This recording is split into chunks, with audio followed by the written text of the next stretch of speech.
Hola mente, alma en proceso de sanación. Ella es Yareli Caselín. Y él es Otef Said. Bienvenidas a este podcast. Y todo el mundo habla de la psicoterapia. ¿Pero qué es? Y todo el mundo habla de la psicoterapia. ¿Pero qué es? Esto es Alma Sana. Hola, ¿qué tal mentes? Almas en proceso de sanación. Nos encontramos en el episodio 11 con el análisis apenas arrancando del episodio 2 de este libro Las mujeres que aman demasiado de Robin Northwood. Ella es Yareli Caselín. Y él es Otef Said. Pues muy bien, queridas mentes, ya vamos avanzando en esta ocasión.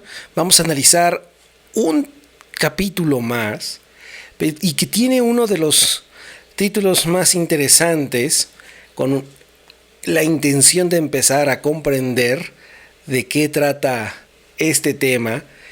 Y lo más seguro es que, vamos a ver de qué trata bien, pero es una de las formas, de las armas nucleares más importantes y más grandes que tiene el ser humano para expresarse. ¿Qué opina Yareli? Bueno, pues este capítulo que viene, en efecto, es un capítulo bastante interesante porque toca un tema del que todos hacemos parte y somos parte, pero de pronto es algo como, pareciera como que fuera un elemento que se sobreentiende, pero que muchos evitan hablar de él. Es como esa parte que existe, está, y por ende no hablas de ello, cuando debería de ser pues un elemento que vale la pena ponerlo sobre la mesa, e incluso como al inicio de esta serie de capítulos, también vale la pena quitarle todo toda esa carga significativa que pudiera ser también un gancho para generar una relación de alta codependencia. Y es que nuevamente este es uno de los tantos temas que deberían enseñarse en materias específicas dentro de la escuela. Yo me acuerdo que la primera vez que me hablaron de sexo fue, aparte de mi familia, que como ya les he dicho, era muy abierta, en la escuela, en la materia esta de orientación sexual, pero sí hay muchísimos temas tabú, muchísimos temas que los adultos para con los niños que transmiten este conocimiento no quieren abordar, porque lo más seguro es que sean víctimas o empleen este tipo de cuestiones para victimizar. Entonces se me hace bastante imprescindible este contenido en los adolescentes, que tarde o temprano se pueden enfrentar a estos inconvenientes. Si te parece, Yareli, ¿empezamos? Claro, pero antes vale la pena también recordar, si es que en algún momento de nuestra vida tuvimos esas clases de educación sexual, vale la pena hacer un ejercicio de retrospectiva. Y díganme si están sí o sí a favor de que las clases de educación sexual en realidad estaban un poco lejos de ser clases de educación sexual. Y más bien eran una serie de clases más de anatomía. Sí, muy bien. Más de anatomía y poquitito, si quieres, una embarradita de fisiología. Pero si yo lo pudiera, al menos en mi experiencia, y por eso me encantaría que muchos nos pudieran escribir para comentarnos en esta parte de si coinciden con el hecho de que estaban más cerca de ser una clase de anatomía que realmente una clase de educación sexual. Ahora sí. Muy bien, eso bastante atinado. Esa es la pregunta de la semana. Sí, bastante atinada esta cuestión. Creo que las clases hubieran sido más interesantes, porque lejos del morbo que empieza a generar y todo, es lo interesante que es cómo el sexo o la sexualidad, el sexo y la sexualidad son una de las formas que comercialmente, que emocionalmente, mentalmente subyugan al individuo en múltiples niveles. Pues bien, vamos a ver. Capítulo 2, mentes. Buen sexo en malas relaciones. Y como siempre, Norwood nos abre cada capítulo con una pequeña poesía o pensamiento, y este dice así: Oh, mi hombre, lo amo tanto, él nunca sabrá. Toda mi vida no es más que desesperación, pero no me importa, porque él me toma en sus brazos, el mundo se ilumina. Mi hombre se llama. Bueno, está interesante. Empezamos con el relato. La joven sentada frente a mí estaba inmersa en la desesperación.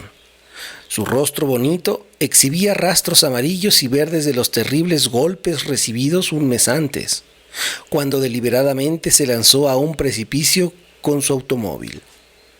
Salió en el periódico. Me dijo lenta y dolorosamente. Todo sobre el accidente con fotografías del auto colgado allí, pero él nunca se puso en contacto conmigo.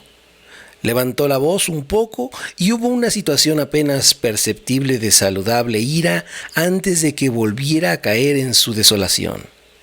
Tilly, que había estado a punto de morir por amor, planteó entonces lo que para ella era una pregunta central, la que hacía inexplicable y casi insoportable el hecho de haber sido abandonada por su amante. ¿Cómo podría ser tan bueno el sexo entre nosotros? Hacernos sentir algo tan maravilloso y acercarnos tanto cuando en realidad no había nada más que nos uniera. Porque eso funcionaba tan bien cuando ninguna otra cosa lo hacía. Comenzó a llorar, con todo el aspecto de una niña muy pequeña y muy herida. Yo creí que estaba logrando que me amara. Al entregarme a él, le di todo lo que podía dar. Se inclinó hacia mí con los brazos cruzados sobre el vientre y balanceándose hacia adelante y hacia atrás. Pero duele mucho saber que hice todo eso para nada. Tilly permaneció doblada en dos, sollozando durante un largo rato, perdida en el vacío en el que había vivido su mito de amor. Cuando pudo volver a hablar, continuó con el mismo lamento apagado. Lo único que me importaba era hacer feliz a Jim y manteniéndolo conmigo. No pedía nada salvo que pasara un tiempo conmigo. Después de que Till volvió a llorar un rato, recordé lo que me había dicho sobre su familia y le pregunté suavemente: ¿no era eso lo mismo que quería tu madre de tu padre? Básicamente que pasara el tiempo con ella. De pronto se enderezó a sí mismo sobre su asiento.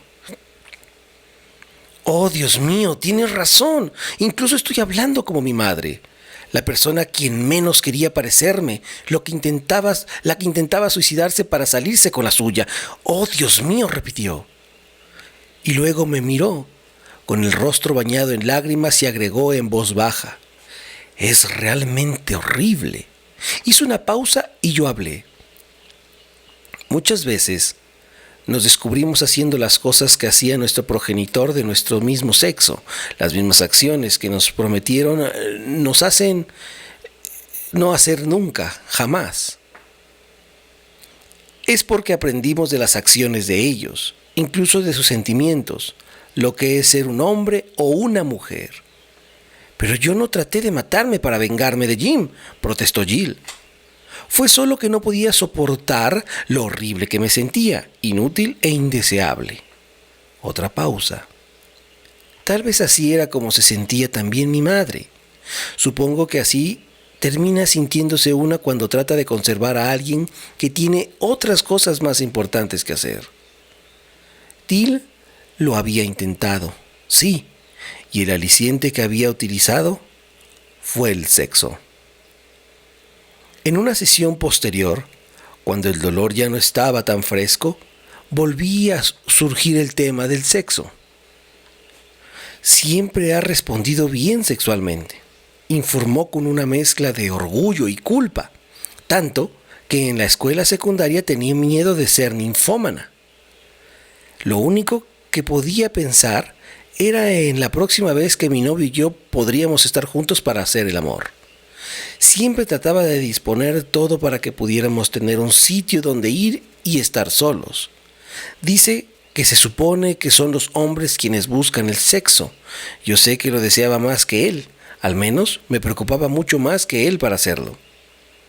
Tilly tenía 16 años la primera vez que ella y su novio de la escuela secundaria pasaron a mayores, como dijera ella misma. Él era un jugador de fútbol que se tomaba muy en serio los entrenamientos. Parecía creer que una excesiva actividad sexual con Tilly disminuiría su destreza en el campo de juego.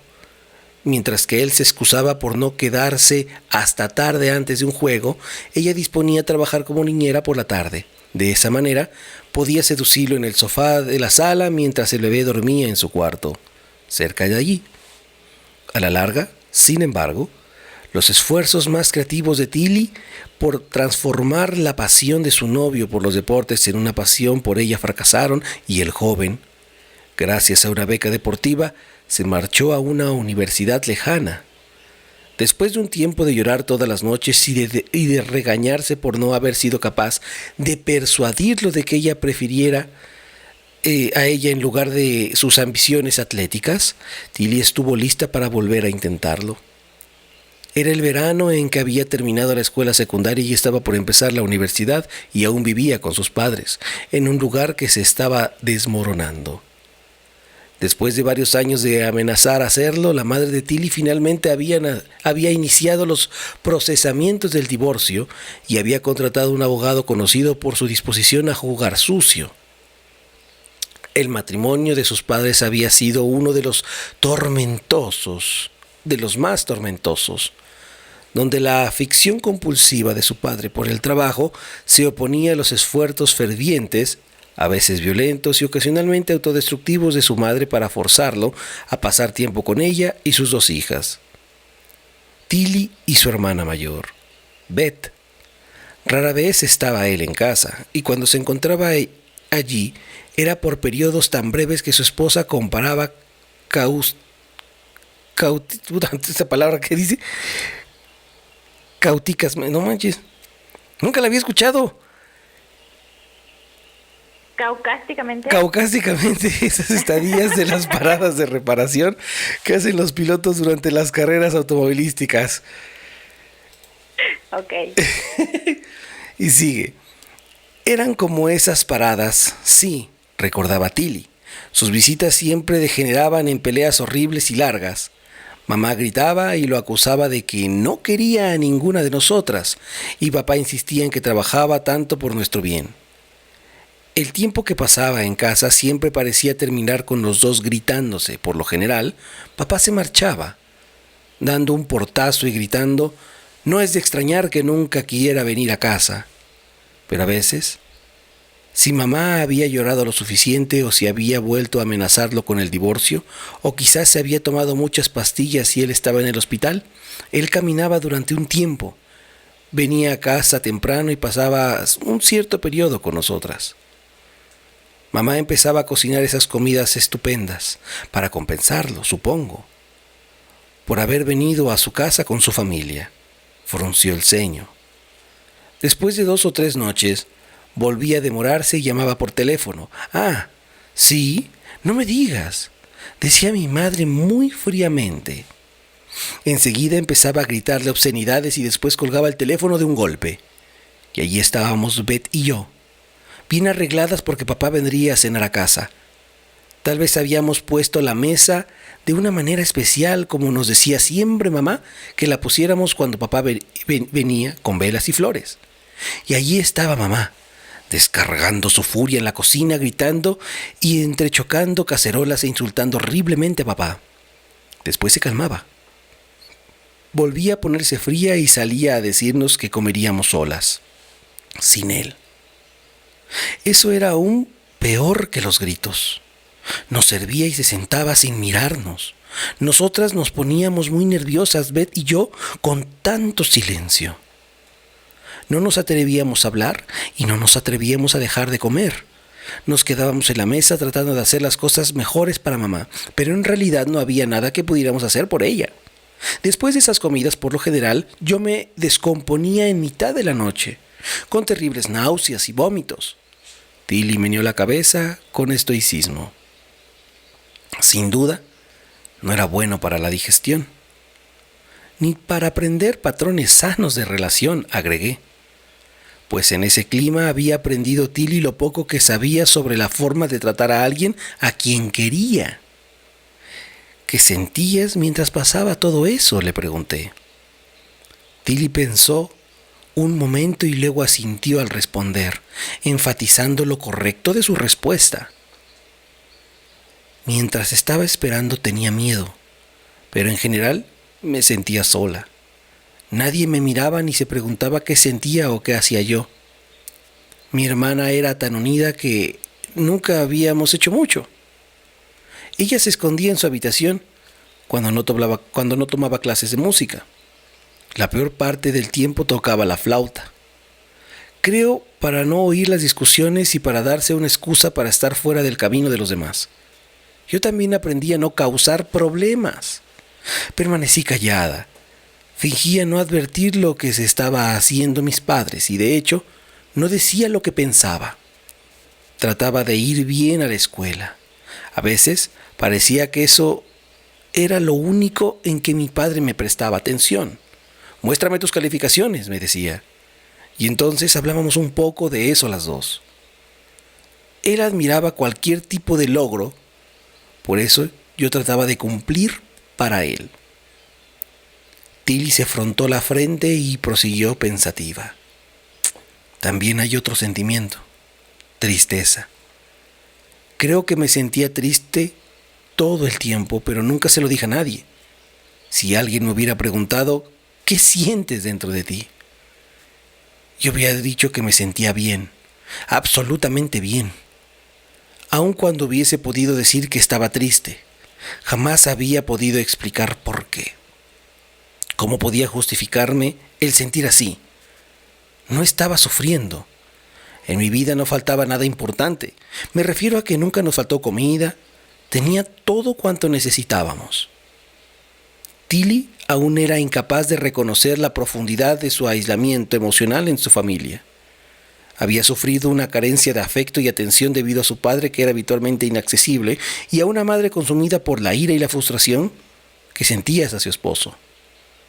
Eso había dejado a Tilly y a su hermana hambrientas emocionalmente. La idea habría sido que Tilly, al crecer, hubiese podido practicar el hecho de compartir con sus padres lo que era ella, a cambio de amor y la atención de ellos. Pero sus padres eran incapaces de recibir ese regalo de ella. Estaba demasiado atrapada en su lucha de voluntades. Por eso, cuando Tilly se hizo mayor, se dirigió con su regalo de amor, bajo la forma de sexo, a otra parte. Porque se ofreció a hombres igualmente inaccesibles o renuentes. Después de todo, ¿qué otra cosa sabría hacer? Nada más le habría parecido correcto, o había concordado con la falta de amor y atención a la que ya estaba acostumbrada. Muy bien, queridas mentes, vamos a analizar hasta acá nuestro texto, porque hay muchísimo y el tiempo no es tanto. Es sumamente interesante y reforzador el hecho de que los patrones, nuevamente, mentes, se adoptan en la familia, y aunque se demuestren esos patrones de distinta forma, tienen un mismo fondo a donde los aprendimos. En el caso de Tilly, hasta negando y había jurado no convertirse en aquello que había jurado vencer, pero hacía lo mismo, solo que de otra forma. Ok, totalmente de acuerdo con la parte de los patrones, y es que en muchas líneas de este segundo capítulo, pues vamos escuchando, ¿no? Cómo está, bueno, uno de los patrones más impresionantes y a los que quiero como hacer mención especial es la parte tan importante que es la forma, y lo decíamos en alguno de nuestros capítulos anteriores. Si lo quieres escuchar a más detalle, búscanos en los capítulos anteriores esta parte de cómo el papel imprescindible en cuanto a la figura materna o paterna, de la que son parte porque pues viven en el día a día con los hijos, ¿no? Aquí obviamente podemos en toda línea destaca la participación fundamental en este rol que desempeñaba la mamá. Es decir, hay algo no sé si tú lo has escuchado, Ted, esta parte de pues que finalmente a los hijos, a los niños, más que educarles en la parte conceptual, se les educa más en la parte de lo que ellos pueden percibir, lo que ven en cuanto a la conducta como tal. Es decir, no les puedes decir, sí, te quiero mucho, pero pues los ignoras, ¿no? O pues nunca nada más estás ahí, eres como una figura totalmente ausente. Es como esta parte de buscar que aquello que dices coincida con lo que haces, y más cuando eres esa figura que está con ellos, pues la mayor parte del tiempo, ¿no? Eso es como lo que quería resaltar, porque está en todo momento. O sea, realmente esta Till vivía con su mamá, ¿no? O sea, su mamá era como su fuente de aprendizaje inmediato, y recogió perfectamente toda esta información que la mamá tenía con respecto a la forma en cómo se relacionaba con el papá. Sí, buscando toda la atención posible del sexo contrario, eh, y eso la llevó a desarrollar determinada patrón de entrega hacia los hombres, haciendo y pensando que el sexo en este caso es lo único que la hace valer. Yo creo que aquí hay que destacar algo muy, muy importante también. Oye, todo es muy importante, pero el punto aquí es destacar que la parte del sexo, primero que nada entender que el sexo no tiene nada que ver con sexualidad. Es decir, no hay una relación Sí. directa como tal, y es que aquí pudiera haber una distorsión conceptual, y es importante como recalcar que el sexo tiene que ver únicamente con esta parte de los órganos sexuales, nada más, y que nuestra sexualidad implica mucho más que únicamente el sexo. Es decir, ideas, costumbres, tradiciones, valores, el contexto cultural, el contexto social. Bueno, o sea, es como esa gran canasta en donde hay un montón de frutas, y el sexo solo es una fruta más de ese frutero. El sexo para nuestra sexualidad no lo es todo, y siempre me he encontrado, la mayor parte del tiempo me he encontrado que hay una confusión en cuanto a estos conceptos, y los utilizan incluso, como si fuera una especie de sinónimos, cuando no es así. Y otra cuestión, a falta de ese error conceptual, decías la concordancia, ¿no?, entre el pensar y el actuar. Al tener errores conceptuales, nosotros actuamos pensando que estamos haciendo lo correcto porque tenemos la base conceptualizada de de cierta circunstancia errónea. Entonces normalizamos, o aparte de los efectos de esa normalización que hemos estado hablando desde sesiones pasadas, consiste en que no sabemos definir, en este caso sexo, sexualidad, y nos desarrollamos pensando que estamos haciendo lo correcto, cuando si hacemos un análisis profundo podemos corroborar que es todo lo contrario, que en gran medida se debe a ese error de conceptualización. Exacto, y es que estos errores de conceptualizaciones hacen un desastre de nuestra vida, porque si tomamos sexo y sexualidad como una especie de sinónimos, entonces por eso es que también romantizamos esta parte del sexo. Sí. Entonces ahí hay un elemento muy interesante cuando confundimos los conceptos, porque se crea alrededor de ellos una nube tan espesa de confusión que nos genera conflicto en nuestro día a día. Y entonces también a esta parte del sexo, específicamente aquí en este capítulo de Robin, como de pronto la conceptualización de sexo más bien un poco le da una conceptualización a esta parte del sexo, es decir, le agrega, digamos, aspectos que no deberían ser parte de él. ¿Por qué? Porque lo está poniendo como si fuera una especie de moneda de cambio. Ujú. Hay una parte muy muy especial que aquí subrayé, que dice: yo creía que estaba logrando que me amara al entregarme a él. Le di todo lo que podía dar, pero duele saber que hice todo eso para nada. Se le está dando esta parte, vamos, así como de moneda de cambio, es decir, esa parte que es tan especial para mí, se la estoy entregando al otro para que me reconozca y se dé cuenta lo especial que es para mí. Sí, así es, correcto. Y ese nuevamente es gesta inmensas problemáticas cuando te das cuenta que ese valor o sobrevalor que le estás dando a determinado acto o persona no está siendo correspondido. Por ello es importante que la gente aprenda a no esperar, por mucho que sirvas al otro, por mucho que ames al otro, una reciprocidad, porque al momento de que no la recibes, uno, o te obsesionas o te decepcionas. Y eso gesta mayores problemáticas en el individuo y cierra gradualmente hacia la entrega posible de alguien que sí valga la pena en un futuro, porque empiezas a tener experiencias amargas de entregarte en N cantidad de cuestiones, sexualmente, materialmente, y recibes después insultos, indignidades, te obsesiona y empiezas a preguntarte por qué si yo lo di todo. Sencillamente en vastas ocasiones es porque la contraparte pudo y punto. No hay otra explicación más allá que solo el haber poder, el solo saberse que se puede,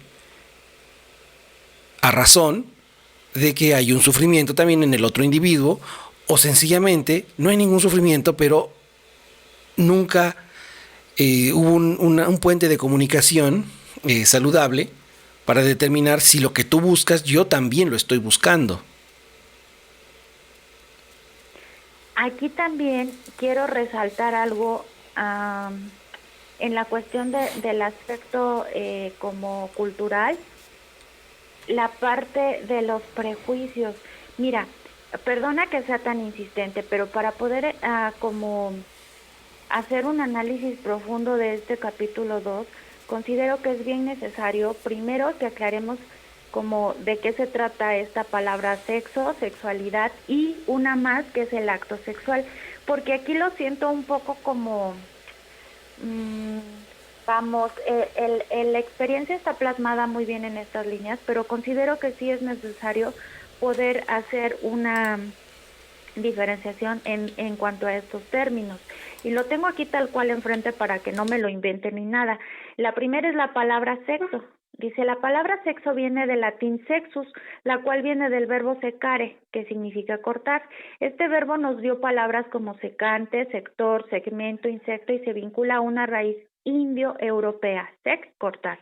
Sexo se refiere, ahí va lo bueno, simplemente a la división del género humano en dos grupos distintos, masculino y femenino, es decir, como estos órganos sexuales que nos diferencian, ¿no? Hasta ahí la parte del sexo. Ahora, vámonos a la sexualidad humana.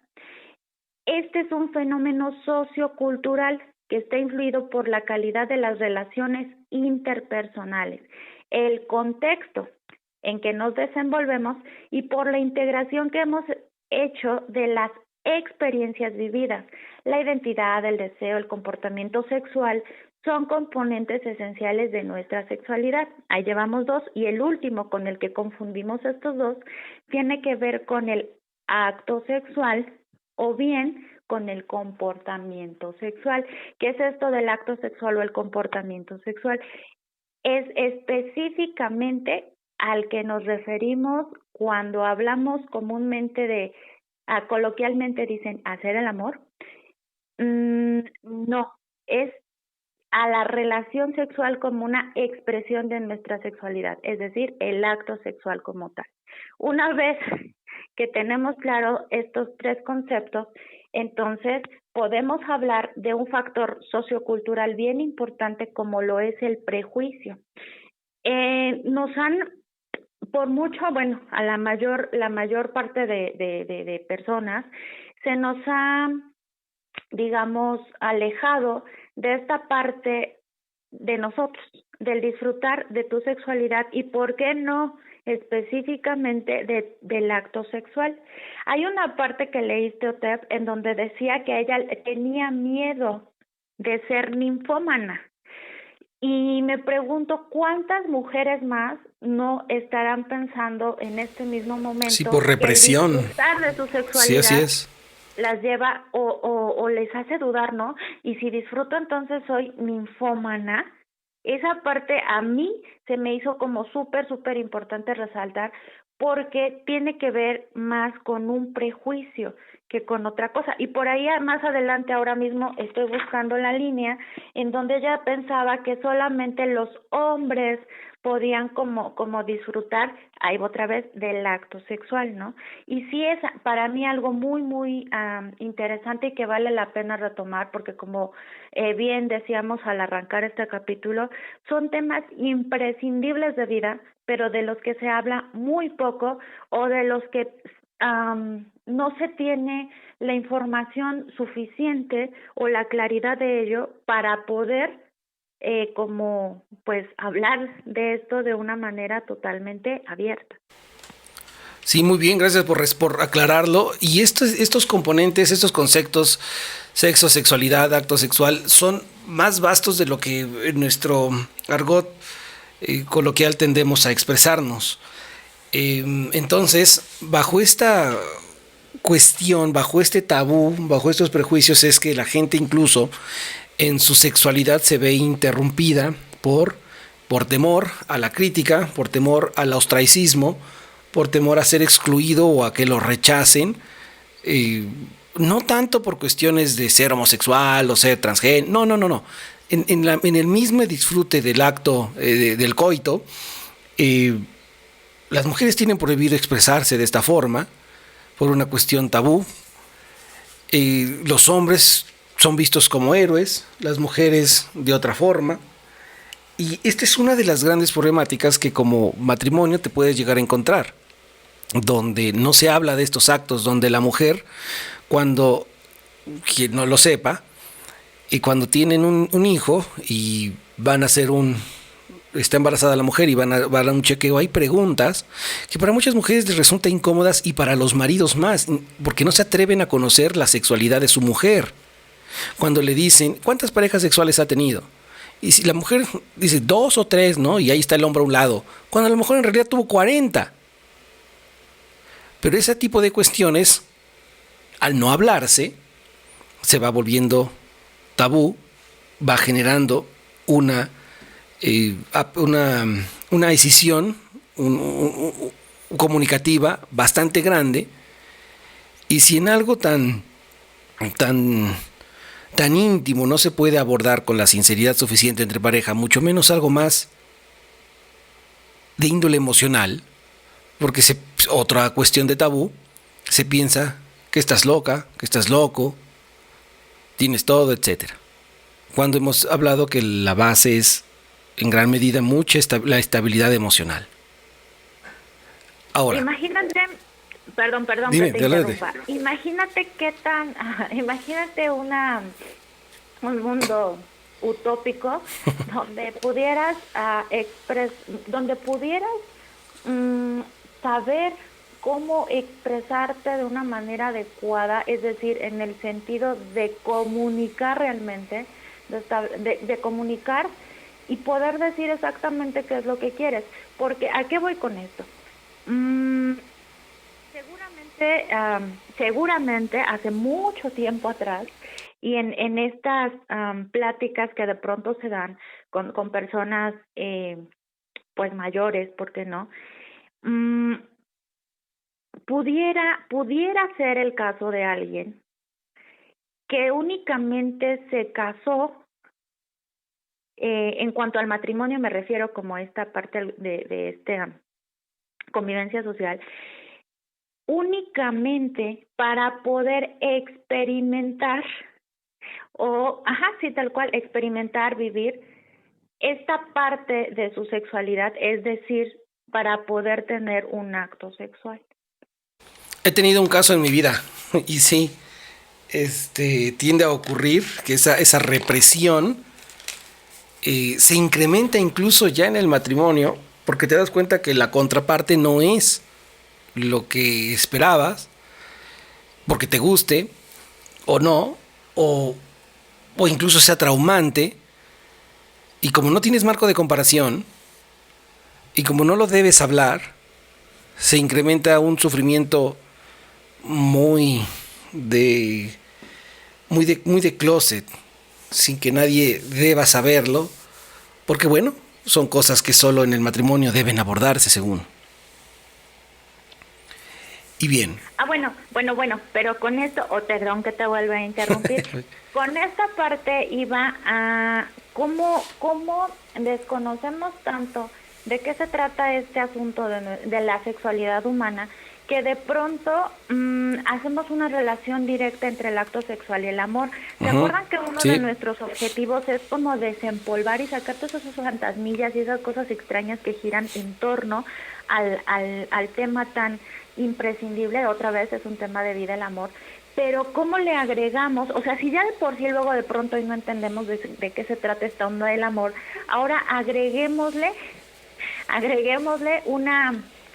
un elemento más, que es el considerar que el acto sexual es una expresión de amor. Ojo, no estoy diciendo que no lo sea, pero se idealiza. La cuestión aquí es cuando se confunde. Imagínate que ahora hay tantas formas de relaciones interpersonales, pero imagínate una relación abierta en donde uno de los participantes lo tiene perfectamente claro. Sí. Y que a lo mejor una de las características en las relaciones abiertas principalmente es el poder tener como más parejas sexuales, ¿no? Como para este intercambio en cuanto al acto sexual. Pero imagínate que una de esas parejas se enganche con alguien por esta situación de tener como una confusión en cuanto a estos conceptos, es decir, que le sea imposible poder separar el concepto amor del concepto acto sexual y que considere que van de la mano, porque así le fue como enseñado, ¿no? Y entonces, pues obviamente es es totalmente inaccesible una relación de este tipo para una pareja, ¿no? Ahora, otra cosa, imagina que al establecer esta relación directa entre el acto sexual y el amor, únicamente cuando haya este intercambio, más bien estos encuentros sexuales, sea el único momento en el que te puedas sentir amado o amada. O sea, imagínate, todos estos son escenarios que nunca han pasado, ¿verdad? Claro que no. Pero cómo estos errores conceptuales nos llevan a establecer relaciones tan caóticas que generan una situación tan triste, tan estresante, y ¿por qué no? Me atrevo a decirlo, estas relaciones de sufrimiento con nosotros mismos. Y voy a una parte específica que decía algo como, y seguramente tú lo has escuchado en consulta más de una vez, y por eso quería como resaltarlo más aún. Hay una parte que dice, no estaba sufriendo. En mi vida no faltaba nada importante, pero nadie le preguntaba cómo se sentía, ¿no?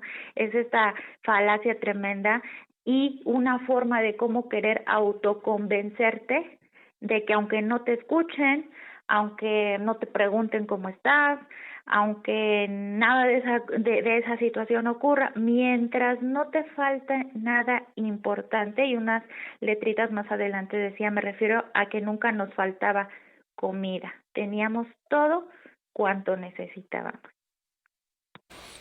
Sí, efectivamente, varios asuntos nos acaba de comentar Yareli muy interesantes. Y bueno, aquí por partes, en una cuestión de análisis en este capítulo, cuando confundes que el acto sexual, que el coito es sinónimo de amor, sinónimo de aceptación, y no hayas, no tanto a lo mejor porque así, o por una parte así te lo enseñaron, así lo aprendiste y así lo validaste, de ahí motivo por el que muchas relaciones tienden a fracasar, porque el individuo se engancha tanto en querer al otro, pero el querer poseerlo, no nada más en su cuerpo, sino el querer buscar que el otro piense en mí, tenga las mismas emociones que yo hacia con él o la misma obsesión.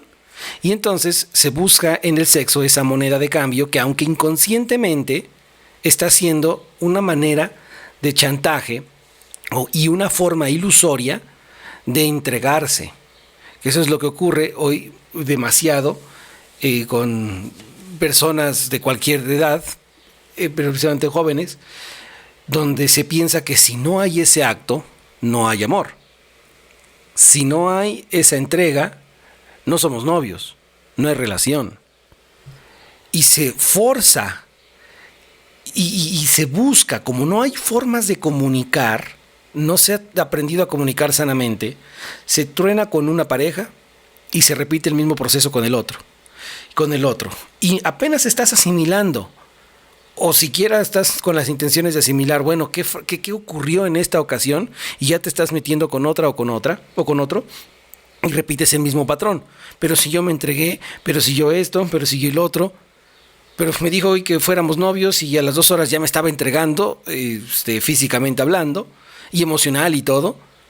Pero ocurre eso, porque no tienes claro que empleas el coito como una manera de ser aceptado o aceptada.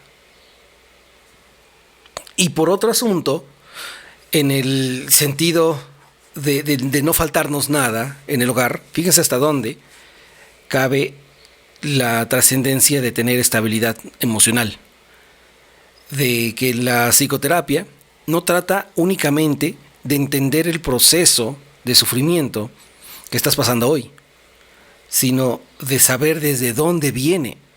Y en un 90% es desde el hogar. Las desatenciones, la falta de los procesos que has normalizado, y eso te vuelve de una u otra manera. Y ahora, no sé más adelante qué ocurra, pero esta es la manera en la cual absorbió Tilly la experiencia con sus padres. Bert, que es su hermana, pudo haber gestado otra manera diferente de entrega emocional, de entrega sexual. Y es interesante saber cómo dos personas absorben de distinta manera la misma estimulación. Sí, eso es algo, no sé, se me hace como un fenómeno tan maravilloso, tan Sí, particular, tan peculiar, porque en teoría pues dicen, no, o sea, somos personas, en teoría deberíamos de ser iguales, ¿no? Se supone, pero cómo absorbemos estas situaciones que pasan a nuestro alrededor. Y fíjate, una parte importante también, el cómo las enfrentamos, ¿no? Porque la hermana tocaba la flauta, ¿no? Como para desconectarse, ¿por qué no? De esta situación que era bastante triste, ¿por qué no? En cuanto a la relación de los papás, pero de alguna forma también el cómo buscas a poder mantenerte un poco a salvo de la situación de la que, pues, a lo mejor, ¿por qué no? Hablemos de un niño, por su edad es un tanto imposible, ¿no? Poder salir, pero ¿cómo tenemos esta capacidad también para poder buscar una forma de cómo enfrentar esa realidad de la que en ese momento por a lo mejor los recursos, y me refiero a los recursos en cuanto a qué recursos puede tener un niño, ¿no? Digo, si no son los papás, difícilmente podría tener acceso a ciertos recursos, ya no hablemos económicos, sino un poco más en la situación emocional, pero como aún así a un mismo fenómeno lo podemos enfrentar de diferentes maneras, ¿no? Y ya me superpiqué porque esta parte me encanta, el poder siempre a poder explicar la parte conceptual de temas imprescindibles, yo les digo temas de vida, porque a pesar de que a lo mejor digas, bueno, pues a mí como adulto no me los enseñaron de esa manera, nuestra responsabilidad o un deber es poder tener un poco o mucho más claro de qué se tratan estos conceptos tan imprescindibles para no seguir siendo como esa cadena de producción en la que únicamente estamos compartiendo falacia tras falacia, prejuicio tras prejuicio, sesgo más sesgo. Alto, podemos, porque sí podemos, y me encanta que haya estos espacios para poder acercarnos así. Y hay otra cuestión, bueno, en el caso de Tilly empezó a reforzar esta conceptualización a partir de los 16 años, debido a que no había una comunicación respecto a ello desde su hogar. Por una parte, un padre que ausente, presente, y por otro lado, una madre con la cual buscaba la atención desmedida del padre, descuidando a las hijas. Y entonces esta chica a los 16 años empezó a experimentar. ¿Cuántos no experimentamos muy joven? Y empiezas a desde obsesionarte por la gratificación que es el acto cuando lo tuviste una primera vez grata. Empiezas a ver esto como moneda de cambio, como instrumento de manipulación, porque lo que ella buscaba no era sumarse a la vida de su pareja de ese entonces, sino era quitarle los sueños o quitarle la meta de ser un atleta de alto rendimiento. ¿Y cómo lo buscaba hacer? Con la entrega en el acto sexual. Y fíjate cómo esto es algo bien interesante, y ya sé que ya nos pasamos un poco, pero igual y con esto podemos abrir nuestro siguiente capítulo, cómo los sesgos cognitivos juegan un papel muy importante en nuestra vida. ¿Por qué? Porque uno de ellos es creer que los otros quieren o piensan lo mismo que nosotros. Y probablemente nuestra TIL, probablemente, no tuvo uno, sino muchos más, ¿no? Y queridas almas en proceso de sanación, hay que recordar que estos sesgos nos generan mucho sufrimiento. El pensar que los demás quieren o piensan de la misma manera en que nosotros lo estamos haciendo. ¿Por qué? Porque aquí nuestra querida TIL tenía también una carencia de atención, de afecto, y ya decíamos, ¿no? Estos hoyos gigantes que generan todas nuestras carencias. Pero fíjate cómo es tan interesante este fenómeno, y por eso me encanta hablar de él. A final de cuentas, en el acto sexual también hay como varios elementos que juegan un papel tan importante en esta parte de nuestra vida, pero uno de ellos a nivel fisiológico y específicamente en cuanto a nuestra función cerebral, hay que destacar que mientras somos parte de un acto sexual o coito, también hay neurotransmisores que se liberan en gran número, y en algún capítulo por allá atrás que puedes buscar, hablábamos de generar estas conductas adictivas. Pero ¿por qué se forman estas conductas adictivas? Porque se ponen como tan cerquita de ti, porque resulta que en un ambiente tan caótico, esos segundos de tu vida en los que tu cerebro está funcionando de una manera impactante y te está generando más neurotransmisores, solo y únicamente en ese momento experimentas, aunque sea por unos segundos, un estado de aparente bienestar. Entonces, ojo, porque hay muchos elementos que vienen con este tema, ¿no? Por eso me encanta, es uno de los temas que más me encanta. Pero bueno, hasta aquí, y ya vamos a continuar para el siguiente. Y por ello es que, decía Yareli al principio, falta muchísimo dentro de la educación sexual que transmitir a los adolescentes. La forma en la cual los neurotransmisores, la forma en la cual las endorfinas se activan en este acto, porque son varios los elementos que los generan, este placer no nada más físico, sino de tranquilidad emocional, es decir, estoy bien acá, ¿no? Porque mi vida es un caos y por lo menos en estos minutos es importante que los adolescentes lo sepan, qué es lo que genera químicamente hablando, porque de otra forma podrán llegar a ser presa de estas cuestiones y saber que cuestiones como las expresiones artísticas, el deporte, la lectura, etcétera, pueden generar esos mismos neurotransmisores de tal manera que en vez de entregarte a relaciones impropias, de forzarlas, de quererlas para llenar vacíos existenciales, existen otra serie de instrumentos que también pueden incrementar o estimular de la misma manera. Es un gran reto el que se debe trabajar a nivel de educación sexual. Hay muchísimas oportunidades aquí de las escuelas primarias, de las escuelas privadas o públicas, que bueno, a razón de pensar que interesan más otras materias que estas, cuando estos temas es lo que va a determinar si esa licenciatura, si esa maestría o si ese doctorado realmente va a dar frutos y si ese ciudadano va a ser realmente un equilibrado que va a contribuir a su familia y a la sociedad, o bien va a ser un autómata más que busque llenar vacíos existenciales en este tipo de cuestiones.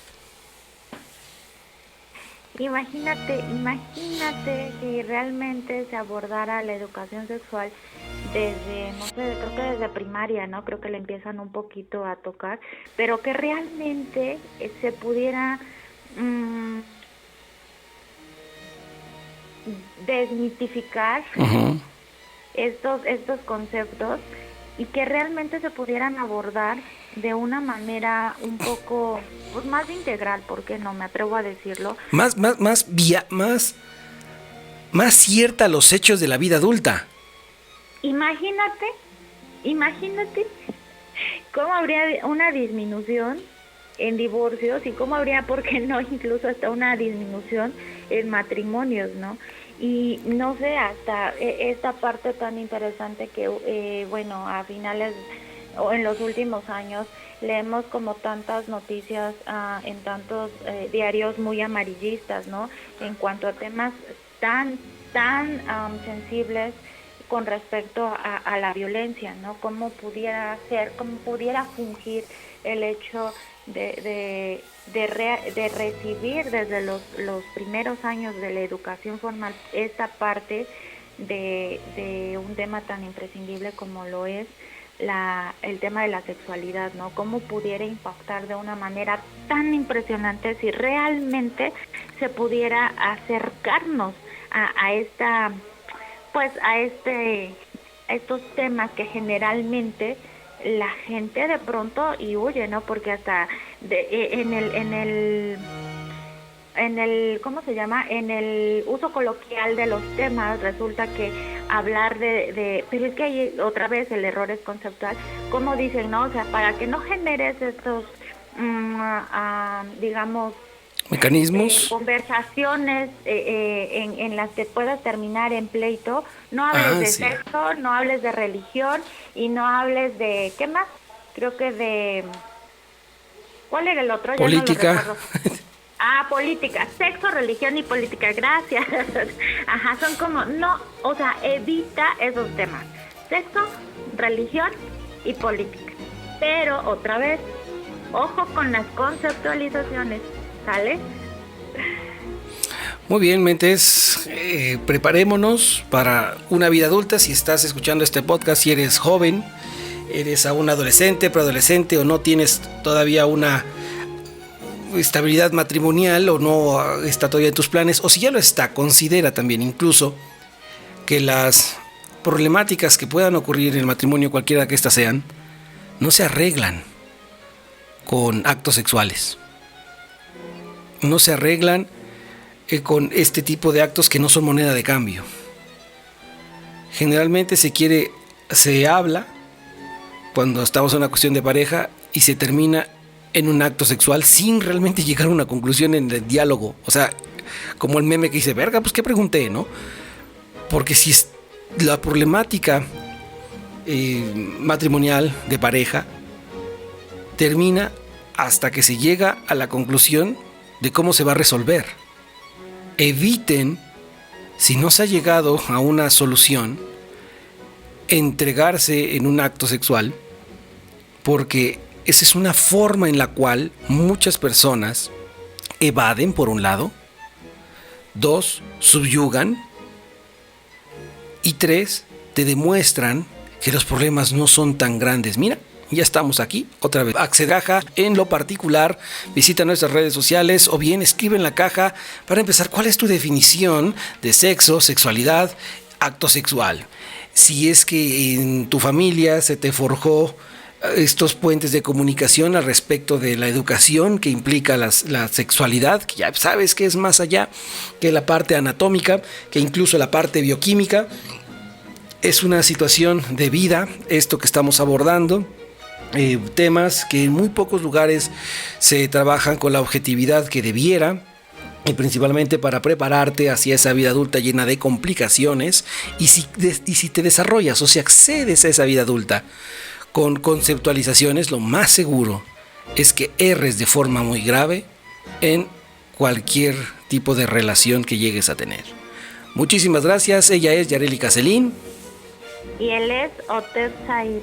Hasta luego, queridas mentes. Haz conciencia, haz conciencia, haz psicoterapia, psicoterapia, psicoterapia, psicoterapia, psicoterapia.